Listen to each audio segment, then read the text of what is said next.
Welcome to Inspired Artist Podcast with me, Porter Singer. I am with Daniel Higuera today. This is his second appearance on the podcast. I'm really excited to catch up with what he's been up to. What I know is that he has been releasing his poetry on Instagram. I also know that he was the percussionist on my album -8, which is like my pet project. I absolutely love that album, and I'm so grateful to him for his contribution. And yeah, he's been kind of traveling around and now lives in the Bay Area. And so let's get into it. Here we go. Hi. Hi. How are you doing? I'm doing great. How are you? Doing okay, yeah. I'm enjoying my Mexico time. Still doing that, and we're experiencing 2 different time zones and 2 different climates right now. So this is one of those fun things that would have been impossible in the past. Yeah. To do. Well, you have a great tan, so. Oh, do I? I actually think it's the lighting. It's like very strange, sort of yellowish light behind me that makes me look, but maybe. Yeah, I mean, Mexico's huge. I don't know what part you're in, but I was just imagining you on the beach. I'm kind of a pathetic beach vacation person. I'm like, could you point me to the shade? I like to look at the sun, but I don't like to be in it. Sunsets only. Yeah. You were in the Dominican Republic, I saw. Last year was, Last yeah. year? Co-facilitated 2 yoga retreats in Barahona. Ah. Yeah, so it was fun. That was super fun. What was that like? Were you like, who were you teaching to? In what type of Yeah, I was person? working with a group called Anahata Eco Yoga Retreats, and they primarily teach vinyasa and some yoga philosophy. And they kind of curate these like super fun adventures for people in Miami. I mean, most of the people that went are from Miami, but yeah. Oh, how cool. So you facilitated and you taught yoga? I taught some Kundalini yoga, sound healing, and led some kirtan stuff. Oh, okay. Yeah. Cool. Yeah. It It was seemed it seemed like more than that when you were writing writing about about it, it. though, because it seemed like it was also sort of like a heritage trip for you, like you. Oh yeah. Well, my mother's Dominican. She immigrated back in the 80s to New York. Mm. And yeah, so after the retreat, I ended up traveling around the island for 2 weeks. We rented a car, me and my friend Suni. Her and I went around the eastern side of the island. Had you Yeah. been there before? I had been there before, but not solo-ish traveling like that. Yeah. Do you still have family? I do, but it's distant family. I'm not close to them at all. And Sure. yeah, I mean the conditions in DR are pretty rough, hence why my family left. And Mm. it would have been uncomfortable for me to stay in their Mm. living situation. So Mm. Yeah, yeah. okay. Yeah, well, I'm assuming it's similar to the some of the lives that are lived around where I am. It's like Yeah, different than, definitely. yeah, different than what we're used to. Yeah. Third world country vibes for sure. Yeah. And also Spanish speaking, yes? Yes. Yeah. So I mean that was also really nice where I could go around and not like just speak the local language and Mm. enjoy the food and hang out and find the cool spots. And Oh, cool. Because you speak Spanish. I've actually never heard you speak Spanish, but you speak Spanish. yeah, I do speak Spanish. Yeah. Okay. Some people grew up with parents who speak Spanish and don't, you know? Oh yeah, that's my brother. My brother's sounds very much like a second language for. It was, I think like when my brother, it was like my brother's generation, and maybe like it was just very socially unacceptable kind of in the US to be teaching your children this, like a, to be bilingual. Uh-huh. If when it was Spanish, of course, you could Yeah. probably teach them French and German, but Right. bilingual Spanish was not encouraged. And then like I feel like it's kind of flipped again. Like it's a little bit cooler now to be bilingual. Yeah. It's useful. It's a whole other. If you know English and Spanish, you have the entire Western Hemisphere. Like, Yeah, yeah. yeah, yeah. I'm working on some Spanish. My partner is uh, half Spanish and grew up in Panama. Ooh. So yeah, so he's very much speaks the language here, and I get by, but mostly also because a lot of people speak English. What part of Spain is he from? He's from the northern northwest, like by Portugal, like the Oh, Santiago de Compostela Galicia? area. Yeah, Galicia. You were Oh, there too, right? it was. Yeah, yeah, You were yeah. just there. Yeah, that's so cool. So did you do the Camino? Yeah, I finished it miraculously. Wow. That let's talk. I want to hear about that. Would you tell us about that? Yeah, so it's a 500-mile pilgrimage, assuming you're doing the most popular route, starting in southern France in a town called Saint-Jean-Pied-de-Port. And people take roughly 4 to 5 weeks to complete it on average. And you're crossing through southern France into the Basque, through that central Leon Castilla region, and you end up in Galicia.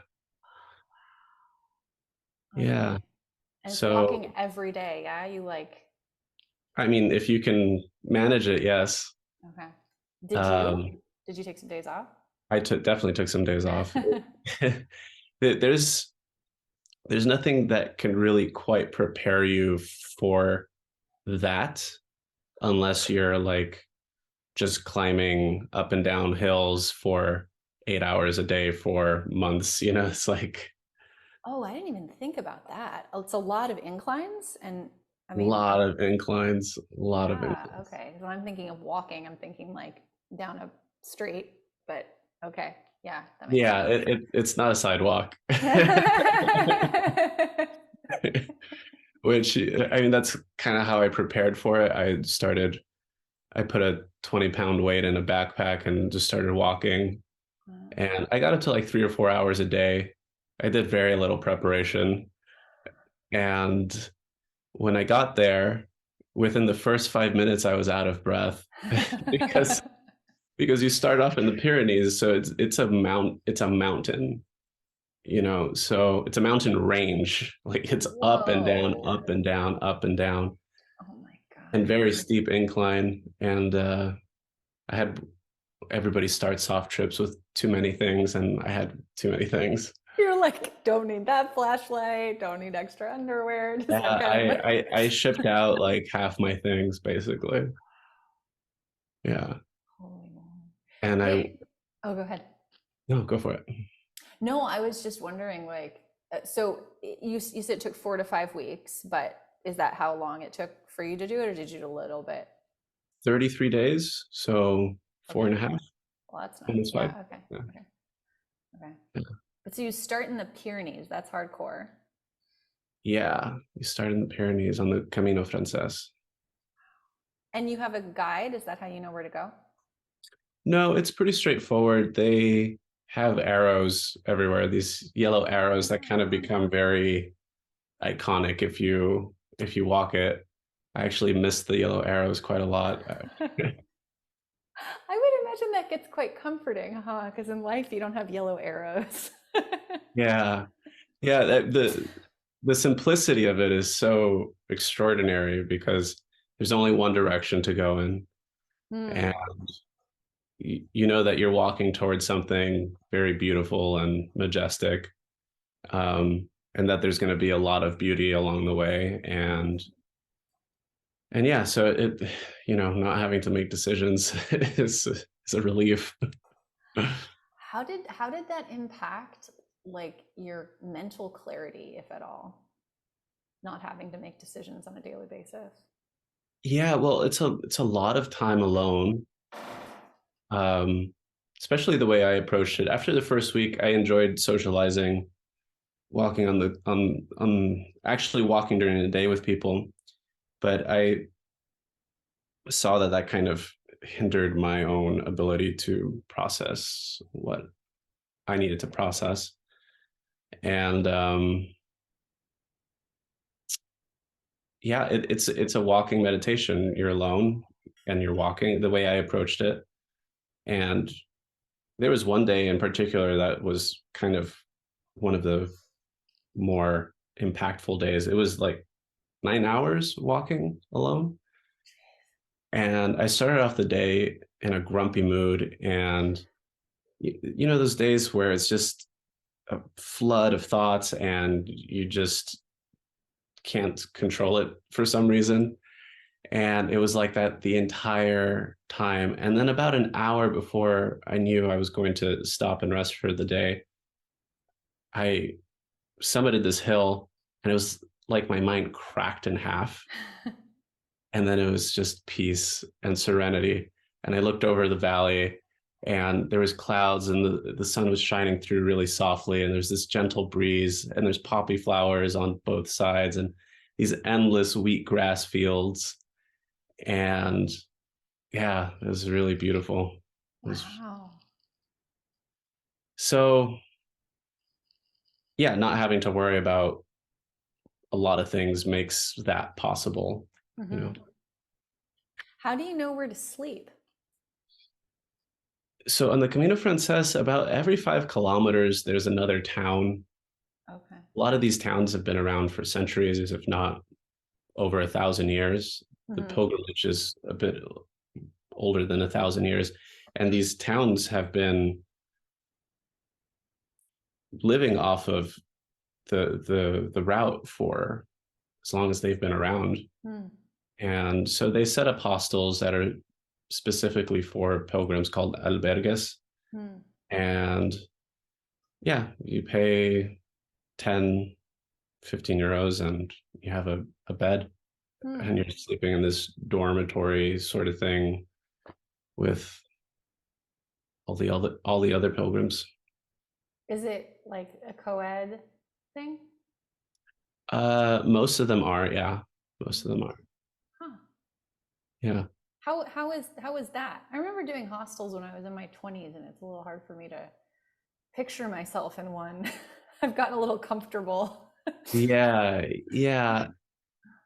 Honestly, I steered away from the hostels quite a lot, mostly because there was always some enormous person, like just like 6.5 feet tall, who would be like snoring and like they would just reverberate the whole room.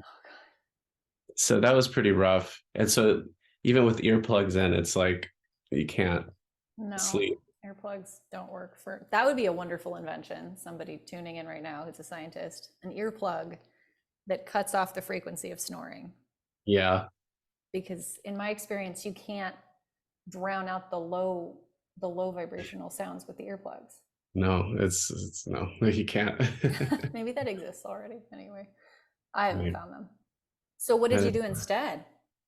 uh, I booked a lot of private rooms, honestly. Oh, okay. So you have that option in the albergas? Sometimes you do. And then that's like 25 euros or something like Oh, that. that's pretty good. And then the Airbnbs were also affordable compared to American prices, where it's like 50 euros and you have like a whole apartment to yourself sometimes. Oh, wow. Okay. Yeah. So you would do that like as you would go, kind of?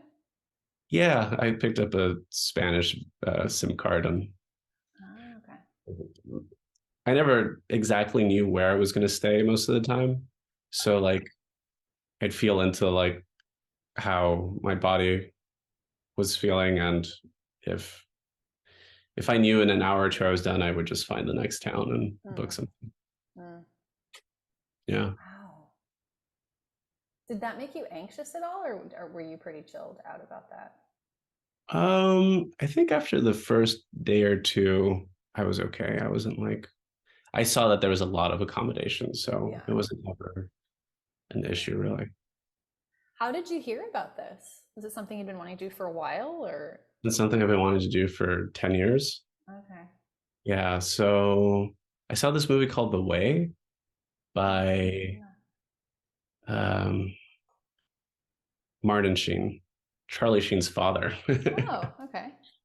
And his other son, Emilio Estevez, directed, produced the movie, and he had done uh, the Whatever Camino. happened to him? He was so sweet. Oh yeah, I don't know. I don't know if he's even made any more movies or what Yeah. he's up to. And yeah, so he had walked the Camino before, and he made this really beautiful movie that kind of captured the essence of what the Camino feels like. Oh. As a fiction or as a documentary? Um, yeah, semi-fiction, you know. Okay, like a story, like a Yeah, like a with story for sure. characters. Okay. Yeah, Yeah. Got it. Sweet. So yeah. you saw that and you were like, I have to do that. I had to do it. I yeah, I've, I've loved all things like adventure journey related. So it's like I'm gonna do that one day. And then uh broke up with my ex of 5.5 years in February. Oh, Yeah, and it was before. that was before the Camino. Okay. Yeah, so I did the Camino in end of April. Mm. And so I guess the what prompted it, so that like context, right? So I got COVID, 3 months of symptoms. Same day I quit my job. That was in December. February, I left the relationship, and then March I booked the ticket, and then in April I was doing the Camino. So Wow. That's a lot of change. I mean, and that's adding to, we haven't talked about this yet, but if you watched the previous episode of the podcast we did together, you also went through cancer and brain surgery. So you've been through, benign yeah, tumor. yeah. But quite, I mean, Yeah, sure, but but still super brain intense. surgery is Brain surgery is super intense. Yeah. you're humble. It's more than most of us have had to wrestle with, I think. Yeah. Yeah. Um, yeah. Would have been twice as worse if I had to have like done chemo or something like that. Yeah, yeah, yeah. Okay. But yeah, that was there. Wow. Yeah. Wow, yeah, so that's a lot of change. So did you feel like the Camino helped you process a lot of, did you have kind of like identity issues around quitting your job, or are you pretty fluid with that? Pretty fluid. I think the first 10 days of the Camino was really like grieving the relationship. Mm. Um, so yeah, it was a lot of time alone, reflecting on that, and maybe identity issues around having spent. Yeah. I'm 30, so 5.5 years. It's like more than half of my adult life, a sixth of my entire life with this person. Um, so yeah, a lot of my life revolved around her, Yeah. and so it was good. It was really good. Yeah. I feel like changing locations at the end of a relationship is not necessary, but it's nice. It's It's helpful. yeah. I remember when I left my, I wasn't even divorced yet, but obviously was leaving my marriage, and I drove to Washington, and I had the good fortune, because I have two kids, but one of them was in a car with my sister, one of them was in a car with me, and he just had headphones on the whole time. So I listened to the song Landslide by some British artist. She did this really cool cover of it on repeat for almost the entire trip from um, Phoenix to Washington. And I just remember that being so terribly healing. And I'd never heard the lyrics of that song before. Do you know what I mean? Do you know what I'm talking about? Like, I'd never really understood how powerful Yeah, those lyrics are. Like, I you're built just my listening to the life melody. around you, but it made me think about what you were talking about. Like, no, I mean, I listened to the words, but I'd never I'd never thought of them as being related to my own life, I Okay. guess. So, but yeah, I mean, we build our identities around you know, our relationships. And when they dissolve, that's can be, you know, terrifying in a freeing kind of sense, and also in a like tragic kind of sense, you know. Oh, for sure, for Yeah. sure. I mean, I don't.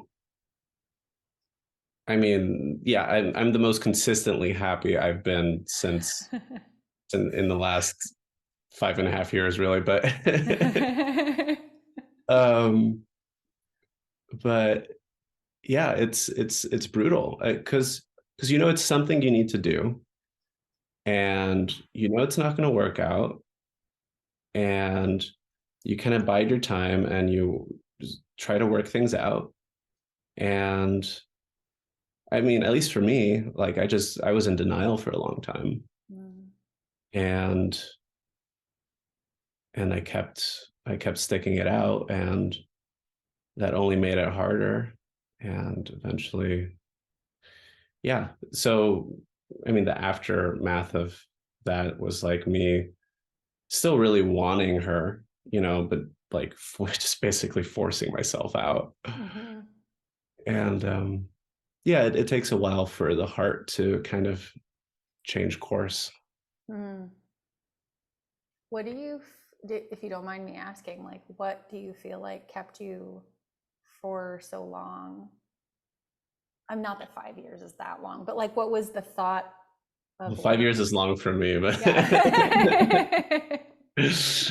um, I mean, it wasn't like your whole, you know, it wasn't like since birth. I guess that's what I mean. Like in the grand scheme of things, I feel like you will have longer relationships hopefully, but if you want. uh, yeah, I think for me it was a lot of unresolved childhood trauma that Mm, that kept me coming back.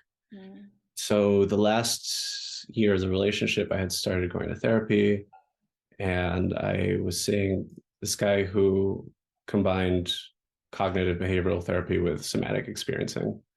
mm. Oh, I actually was like watching a TED talk about that the other day.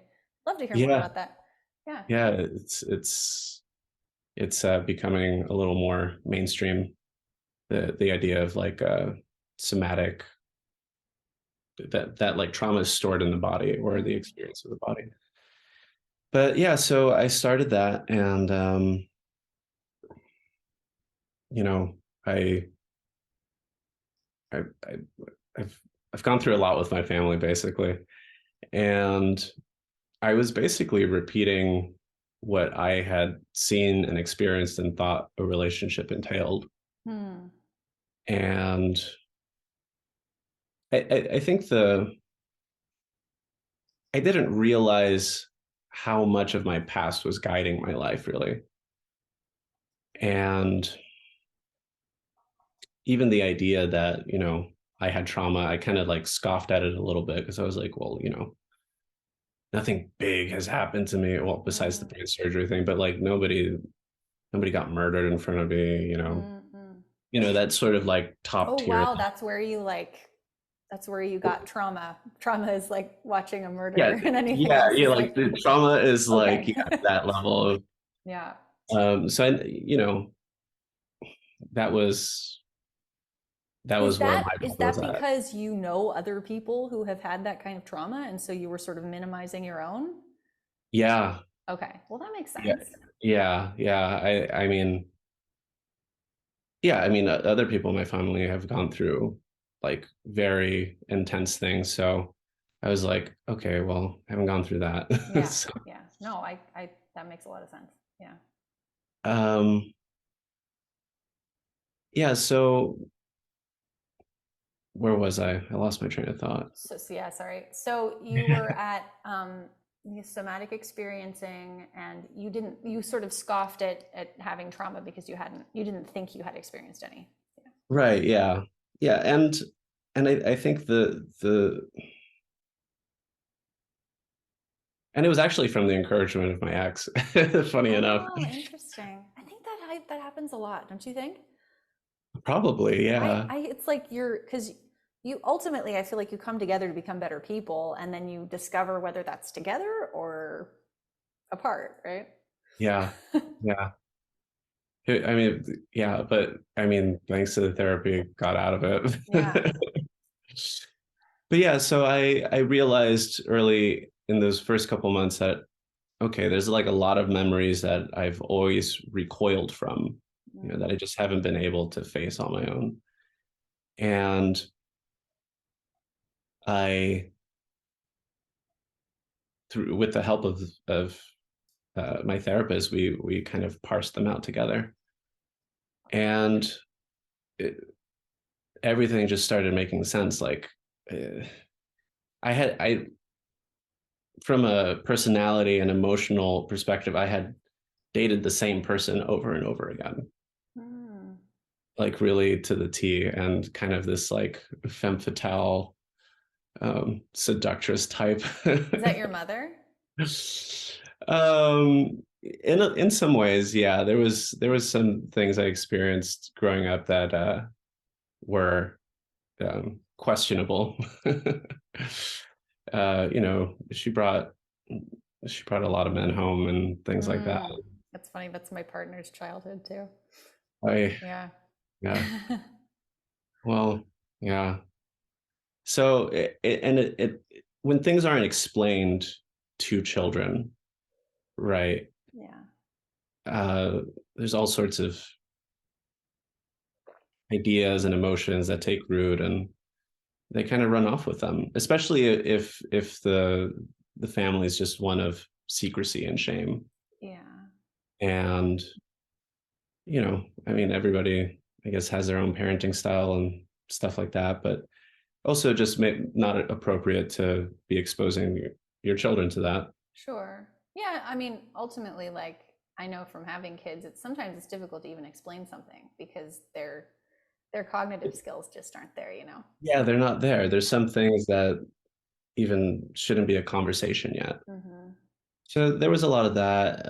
My parents got divorced when I was 5. It was a messy, messy divorce. Mm. My mother would say things like, "You can only love your father 10%," and like, Oh, jeez. it's like, for a 5-year-old, it's like, okay, What's well, now I hate you 10%, both. mommy? Was And I would your argue. was your father from the Dominican as well, or I No, he's assume Colombian. Colombian? Oh, okay, interesting. So you have, I mean, a very Latin background. Yeah, yeah, Yeah, yeah. Lots of fire. yeah. But yeah, so just a super, super, super emotionally toxic upbringing, and no outlet, no ability to talk about anything. And those things just festered in me for a long time. Mm, And come high school, I was already suicidal when I was 12. mm. And come high school, I was pretty resentful about most things. Um, Sorry, that's really interesting though, because so you recognize, is that just like sort of like in retrospect you recognize that you were suicidal? Because I would imagine like if you knew that, you would have thought you experienced some trauma, like, right? Or is this just all sort of like you're piecing it together as a 30-year no, old? I mean, it's an interesting angle that you're looking at it from. I knew I was suicidal. I It never occurred to me that I could be depressed or anything like that. You weren't like associating it with something. It was just I your wasn't state of associating with being. it. It was, yeah, yeah, yeah. Okay, interesting. And yeah, come high school, I didn't speak to my father for like a year and a half. My mother was in this like relationship with this alcoholic man for like 5 years, uh, who was Mm. disastrous. While you were And living with her. with her, yeah, Yeah. yeah. And then my first girlfriend and I had a miscarriage. Huh. I mean, I Yeah, guess maybe that for the best though. Like, I yeah, for the best, for sure. I mean, I was 16, she was 16. Like, oh, okay, yeah. it's like You weren't that's looking. You weren't looking to have a baby. no, no, but Yeah. I did feel a lot of guilt. It took me a long time to kind of, you know, face that. And Did you feel guilt for getting her pregnant or for the miscarriage, do you mean? Or both? both, all of it, Yeah. all of it. She suffered a lot through it too. Yeah. And she she would she would say like, you have no right to feel any emotions about this. It wasn't your baby. I'm like, oh shit. Oh. Oh. But I mean, I loved her. I was like, Yeah. I want her to like, Yeah. but she didn't get that. Yeah. I feel like that's kind of a part of the narrative that is really difficult for me about like the whole abortion narrative too, is like I totally get why women don't want to consult their men. And also I totally get why it would be like gut wrenching for the man. I mean, like, yeah, anyway, I think it comes down to just human choices though, and not legislating it. But it is like an important part of the conversation, and you're highlighting that. I guess just reminds me of that. Yeah. Yeah. I mean, it's what you're saying. I totally agree with. I do think it's ultimately, the woman's choice, but it's I think outright discounting a caring, loving partner's feelings about it is also a mistake. But Yeah. It's a little too extreme. Yeah. yeah, but yeah, so all of that, and I still really didn't have anybody to talk to, and Hmm. um, showed up to high school 3 days in a row crying, and kind of what happened. Yeah, I confided in a teacher that I was feeling suicidal, and it had gotten to a point where it was like intrusive thoughts that were like highly creative. Mm-hmm. And I went to the psych ward for a week, and Oh, wow. yeah, and it still didn't occur to me that I might have trauma. Yeah. Well, that probably wasn't part of the conversation at that point, too, right? No, well, I mean, this was like 2009, 2010. Yeah. Yeah. I feel Yeah, like these concepts are sort of like they're so obvious, but they're really have only been talked about like this glaringly in the past few years, and at least yeah, in my yeah, understanding. Yeah. yeah. That's true. Wow. How was that culturally? Like, was that difficult in terms of the the family members in knowing that you had been to a psych ward? Like, was that kind of taboo, or did were they Um, compassionate? Like, how did that play out? Nobody intends any harm in a family, right? Or most of the time they don't. And I think when my mother got the call, she just really did not understand. She was just like, Mm, she's she was pretty cut off from her emotions. She's a lot more open now, but mm, she kind of just tossed the idea to the side, to the point where it was like the school was going to send me either way. It was like, you can mm, either volunteer him, or we're going to send him. And so she finally like accepted a call from the principal and was mm, dealing with that. And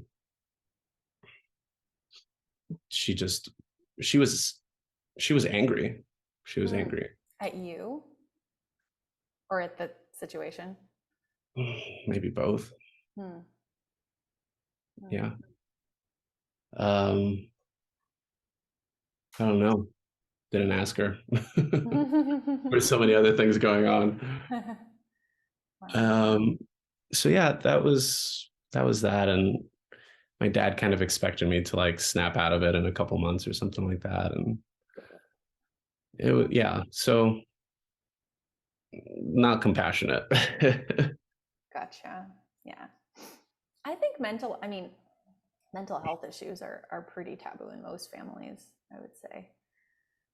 Yeah, Certain it's hard to cultures feel really strongly about not getting any sort of psychotherapy or therapy or any sort of like mental health interventions, which is interesting.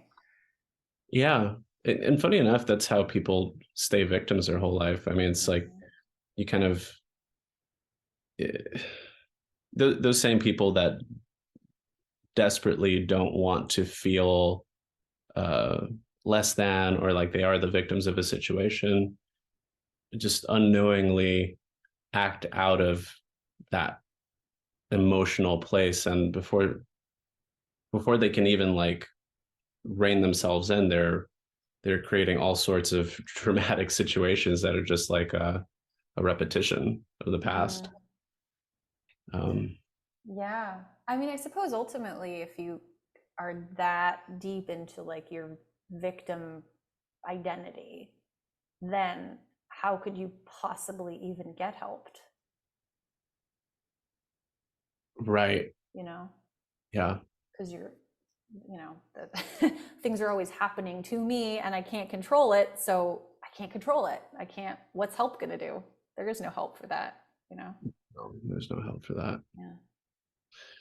So yeah, that's the backstory of, well, not the backstory. That's kind of like early life, but That's really fascinating. I didn't know that about you. This thing, this idea occurred to me. I love playing around with stuff like this. Hopefully you're cool with it. But tell me if this is too much. But like, do you feel like those memories that you didn't want to look at and all these things, like maybe manifested as like this thing that you actually had to physically remove? yeah, Yeah. yeah, 100%. Actually had a vision under anesthesia, the first surgery, of like what was the energy that caused the tumor. Oh.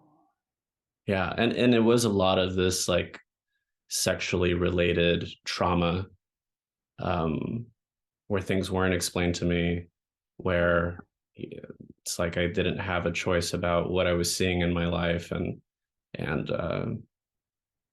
yeah, Yeah. Wow. yeah, What was the experience of being in a psych ward like, if you don't mind me asking? it's very interesting. So I was 17 at the time, so I was in the children's psych ward. I've heard stories of other friends going to the adult psych ward, and that's way worse. Oh, It's okay. Because you much, were much worse. 16, yeah? 17. 17. So you could have possibly gone to either, but they chose children, or is there pretty No, hard and fast? 17 and under, you're Okay. automatically in the children's psych ward. Okay. Yeah. So, I mean, I was one of the more well-adjusted people there. Um, and then, it's kind of like a bell curve. Like if I'm like one of the more seemingly well-adjusted people there, then there's the people you see and you're like, yeah, they definitely belong here. Um, it was very clean. There was no privacy. There was cameras in the room. Oh, I guess because you were on suicide watch, or for everybody? It's for everybody. I mean, anybody who ends up there is a harm to themselves or other people. Mm-hmm. So, there was a 13-year-old girl there that had already been pregnant 3 times. Oh, There was wow. And this, she was in psych ward? she was in the Because, psych ward. Uh, I don't remember exactly why, but I knew that was kind of her story. wow. And she was kind of from what my understanding was, like she was like voluntarily like, Yeah, well, it sounds like her home environment wasn't safe. right, that for sure, probably, yeah. Yeah. But yeah, and then there was this kid there. He was zombied out. They had him on all sorts of medications. He maybe spoke one word the entire time I was there. He had put an axe in his mother. Oh Yeah. my, oh my God. Are you Yeah. like, is there like an introductions part of your admittance into this, or did you sort of like one by one figure this out? Like, how did that? I don't um mean to laugh. It's not, I mean, it's like uncomfortable funny. It's like, whoa. it's a dark Oh, funny because it's the sort of stuff that like is you can't make it up, right? It's just like yeah. it kind of belongs in a movie. Yeah. Jeez. Oh, No, I mean there was the interview with the psychologist. He asked me what's going on, and he was extremely worried about me. I was crying the whole time, and I was telling him about all the intrusive thoughts going through my head, and Mhm. he was like, "Yeah, we're gonna get you in here. Don't worry about it." And Mhm. he was very helpful. Went in, and yeah, there was like it was actually that 13-year-old girl that I was like kind of like I was buddies with her and like two other people. There was about maybe 20, 25 of us in there. Oh my God, like in one room or just in No, the but well, whole there's like ward? different. There's in the whole ward, in the Okay, whole okay. ward. Yeah, and she was very friendly, and she just kind of explained to me like what's going on with everybody. Oh, okay. Okay. So she Yeah, was pretty lucid. yeah, she was. Yeah, like most of the people there weren't like zombied out like that. Yeah. Um, there was there was this 7-year-old that kept torpedoing himself into the wall. Ooh. Yeah, Ow. and he had just entered in, and yeah, well, then they tranquilized him. Then he was zombied out. Do we know why? Sort of Um, cognitive disorder? I don't no, or I what, right? think I'm trying to remember. I think there was like a lot of violence in his home, Mm, mm, and mm. he, he just That's had so this like sad.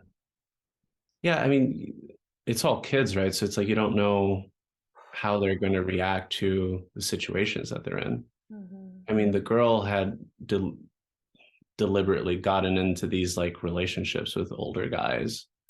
Oh, okay. When you said that, I thought like, man, her father is like, Oh, I mean, there's probably, it's like yeah, if this 13-year-old is like gotten right, pregnant with three different guys already, it's like, right.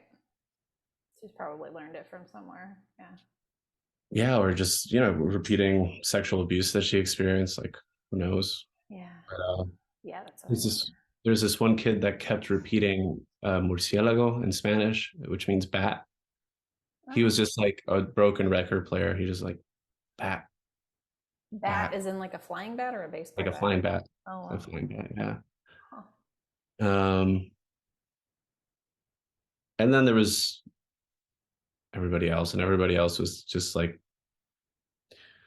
I mean, normal by that standard. It's like, but Yeah, they were all there because they were suicidal, yeah. basically. Okay. Yeah. Wow. And so what happened after a week? You felt better or like that's as Felt long as they'll better. keep I it? was cooperating with the therapists, and they're like, yeah, you just need to go to therapy. Mm-hmm.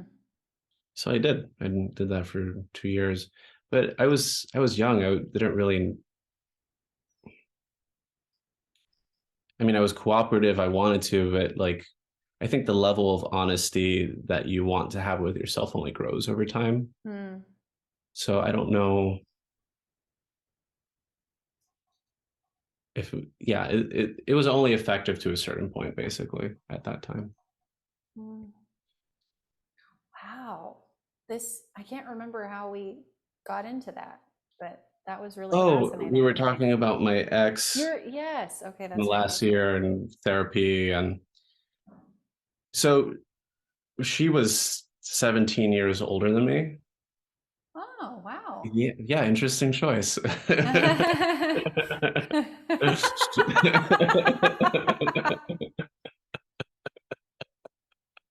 You're so funny. you know, like definitely repeating some issues there. It was like it's right in front of everybody's face, and it was so close I couldn't see it. Did you meet her through like the Kundalini yoga community or I did, you yeah. did? Oh, okay. Um, yeah, we had done like white tantric together several times, and Oh, there's the not before dating, yeah. but yeah. Um, yeah, so that last year that we were dating, I started going to therapy, and I really wanted her to also go because she kind of felt like she was perfect. And Hmm. actually, we had gone to couples therapy at one point, and she actually said to the therapist, like, I don't think I have anything to work on.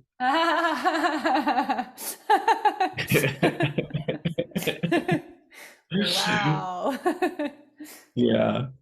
And she grew up uh, as a Jewish woman in Soviet Ukraine, Oh, and it was already bad enough in Soviet Ukraine, but also with that very intense discrimination and right. all that, she has her fair share of trauma, and Mm,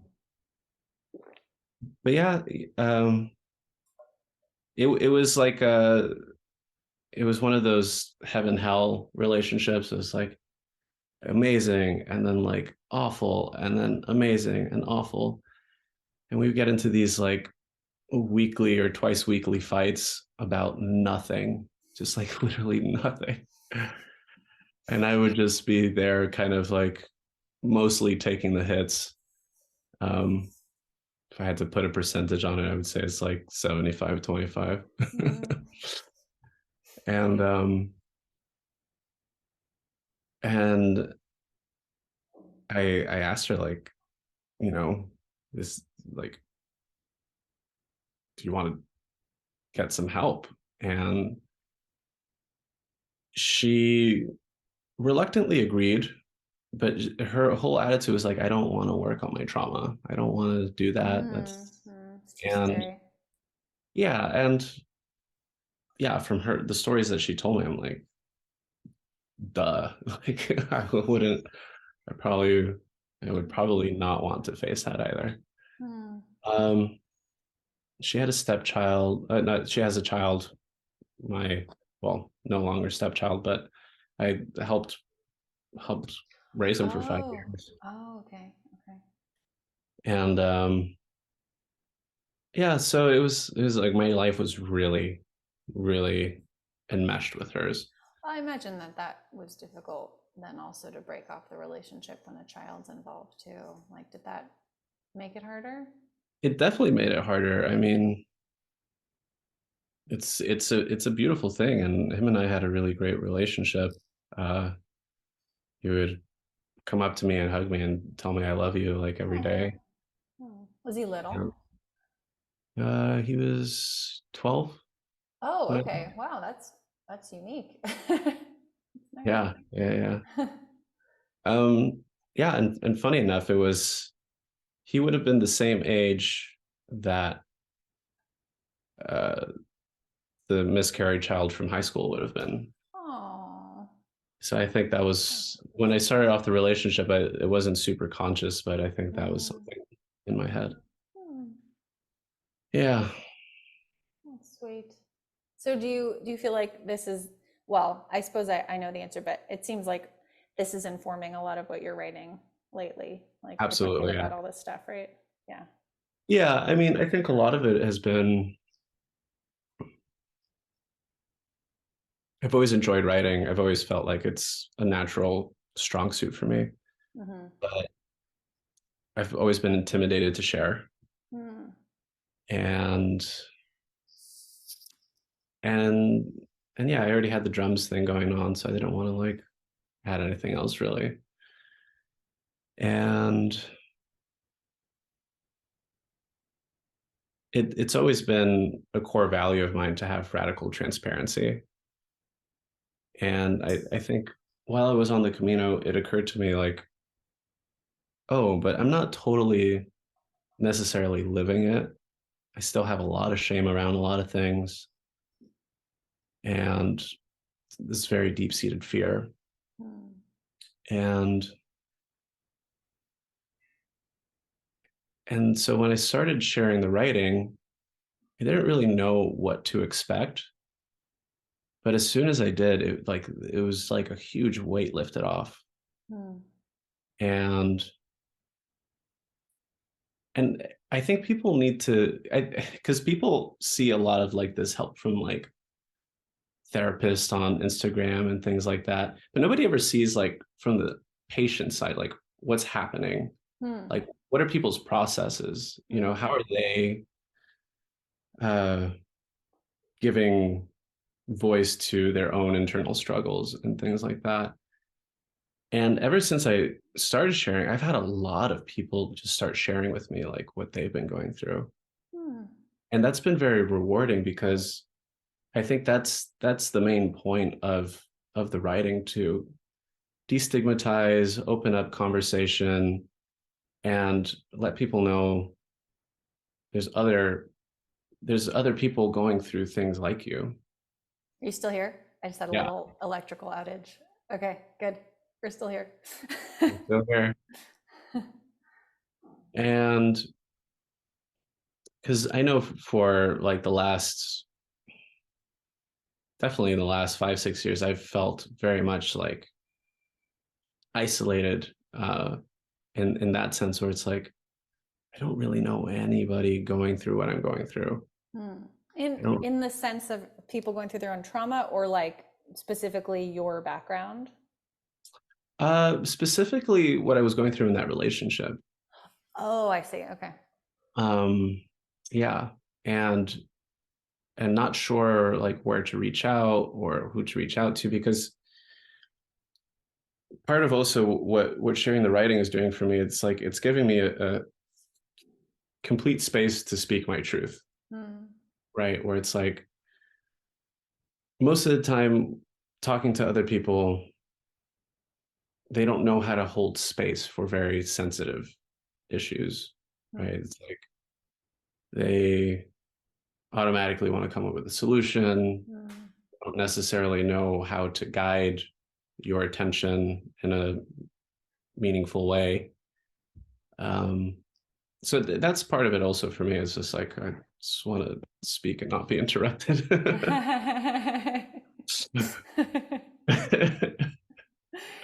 I was gonna ask you something about that.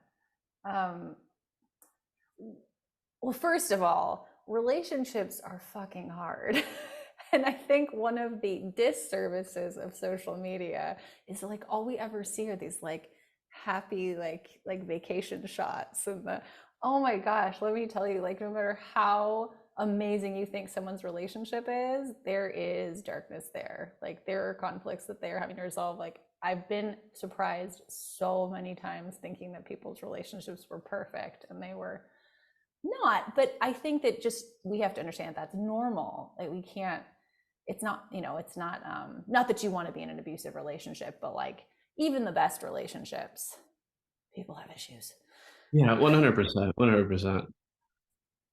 Yeah. Yeah. But oh, so I was gonna ask you what that's my PSA. And then what about what you were going through did you feel no one else was experiencing? Um, okay, so I was physically assaulted by a Kundalini yoga mentor in 2015. He choked me and shoved me into What? the bathtub. Yeah. In a bathtub? Yeah. We were friends. I was at his place, and we had like a sort of contentious friendship the couple months prior to that. And I had some BO, and he tricked me into putting clove oil underneath my armpits. Ow. Yeah. And so I went into the bathroom to wash it off, and he uh, This was like demanded. because it like a prank, like he thought it was funny. Yeah, yeah. Okay.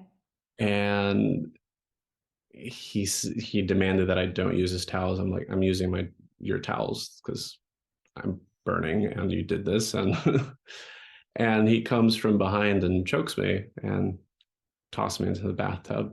Ooh. Yeah. And so that was traumatic for sure. That replayed in my head endlessly for at least 6 months. Did he let up eventually, or like how did that? Yeah, yeah. I mean, it was like maybe a 20-second situation. Mm. Yeah, so that was rough. That was very rough. And actually Hadai was my only, like, the first and one of the few people that I actually shared that with after it happened. Mm. Hadai, for those of you who don't know, is the It's your friend, and also you were staying with him when we ended up recording, just to Oh yeah, clue right. people in on, yeah, because it's not just us. Yeah. I realize sometimes I mention things and then I'm like, oh yeah, I didn't give any. I guess a lot of podcasts do that too. But anyway, Yeah. yeah. So that happened, and then nobody from that circle reached out after they found out except for my ex. And so that led to another level of betrayal. How did And you, like, you called people, or you mean like had I told people, or how? well, I wasn't part of that circle, but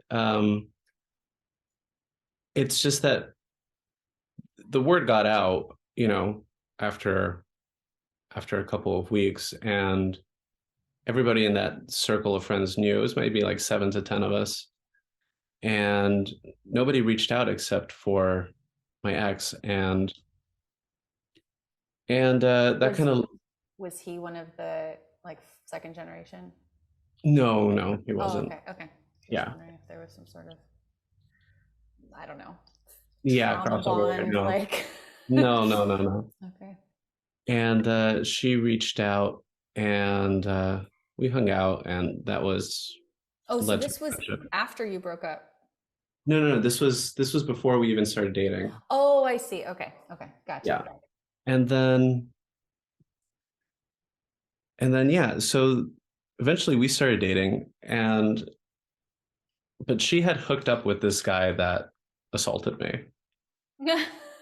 Exactly. Sorry, I don't, it's another one of those, like, dark laughs. Like, that It's is, it's a total fucking telenovela style. holy crap. Okay. Yeah.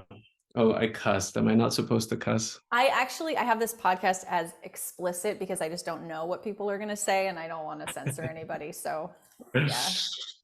uh, so yeah, um, that specifically was the thing that was very, very, very, very confusing for me. The fact that you got together with her after she had hooked up with this guy who had strangled you, or? Yeah, the fact that she had hooked up with somebody who strangled me, even though it was before we were dating. Okay. Walk me through Exactly. that. Walk me through that.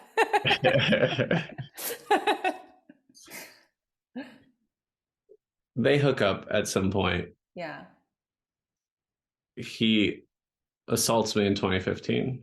Mm-hmm. 2016, her and I are dating. Mm-hmm. Yeah. But so, like, you're mad at yourself for, It no? it Oh, you was didn't know about it. No. I did know about it, but I was Okay. also 24. Okay. You knew Um, about it, but you're sort of mad at yourself. Just tell me if I'm anywhere near. But you're sort of mad at yourself for having this relationship with someone, knowing she would go for somebody like that. No. um, I think it's like the male shame of having hooked up with somebody who hooked up with somebody who like beat you up or something like that. Okay.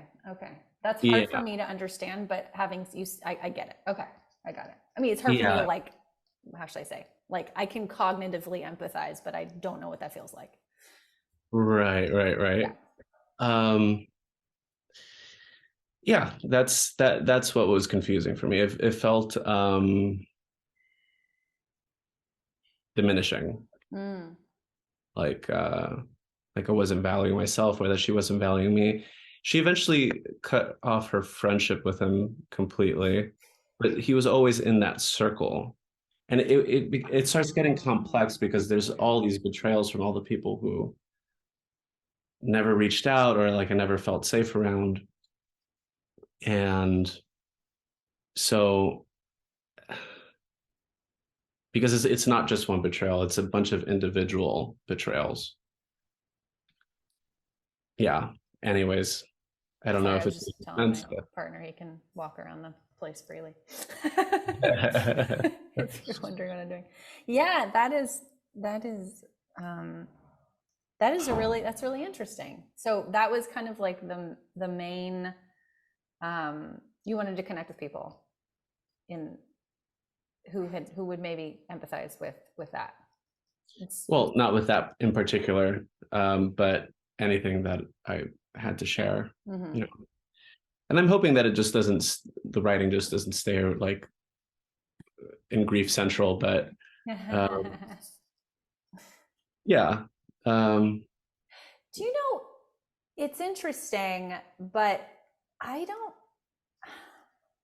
because I also tend to, like, when I'm inspired to write something, it does tend to be about something that has caused me some sort of like deep pain, or, at least nostalgia, something like a little. and Yeah. and I feel like it's not it. I think maybe because we went through the same sort of like, brainwashing of like, you don't want to just keep talking about your grief or your trauma or your sadness or whatever, because it keeps like imprinting. And I think that there is like, some truth that you don't want to be just that completely take over everything that you do. But I think it's also creating something like that creates an opportunity for somebody else to look at that part of themselves. And that can be really empowering. I 100% agree with you. Yeah, I think that there is a very deep practical value in people writing their stories and sharing their stories and owning their stories. Yeah. It's not just like this emotional masturbation that a lot of people think it is. Mm-hmm. And it takes many revisits for a memory to lose its hold over people. That's such a great point. And I think the like this kind of analogy that's been around for a long time, like the pen is a sword, the word is a sword, our tongues are, it's a way to courageously confront our inner demons. And I think by sharing it, it's like we're bringing it to the light, and it's going to look nasty, and it's going to look dark, and it's going to look all sorts of ways. And that's it's a good thing. Well, I think that's a really nice note to complete on. Do you want to tell people how they can get in touch with you and keep up with all of the wonderful things that you're doing and sharing? And I'll post it in the show notes so they can link to it. My handle is at Hello Higgy, HIGGY. Okay. I follow you. I follow you too. Cool. So that's the best way for people to stay in touch with you, is to follow you on Instagram? Yeah. Website in the works, but. Cool. Awesome. It was so nice catching up with you and hearing about your backstory. It's really, it was thank great you so much for sharing. You were, what was the word you used? Radically transparent? Unapologetically transparent? What was the? Yeah, radical transparency. Radically transparent. Thank you. Radical. All right, everyone. Thank you for tuning in, and we'll see you in the next episode. Bye. Bye, Porter. Thanks for tuning into the podcast, y'all. Please like, subscribe, rate, comment, whatever the platform you listen to podcasts on offers you, as a way to let its algorithm know that you're enjoying these episodes. That really helps. Also, there's some links in the podcast description notes that allow you to support the podcast in a way that benefits you and us. So please check those out. And if you'd like to stay in touch with me, you can sign up for my mailing list at portersinger.com. We'll see you in the next episode. Bye.